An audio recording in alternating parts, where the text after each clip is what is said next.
আজকের বিষয় সুনাফা যোগ। আলোচ্য যে বার চার্টটা বা কুশিটা করা হয়েছে সেখানে সুনাফা যোগের সুন্দর একটা বিবরণ দেওয়া হয়েছে।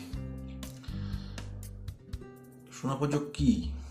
যখন রবি ছাড়া অন্য কোনো গ্রহ বা গ্রহরা চন্দ্র বা চন্দ্ররাশির দ্বিতীয় থাকে এবং কোনো গ্রহ দ্বাদশে থাকে না, তখন এই যোগ হয়।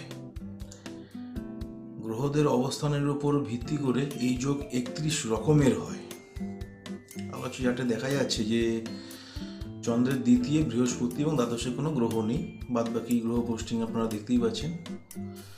লগ্ন হচ্ছে কর্কট, রাশি মেষ। 31 রকমের মধ্যে যখন একটি গ্রহ থাকে তখন 5টা সংমিশ্রণ হয়, দুটি গ্রহ থাকলে 10টা সংমিশ্রণ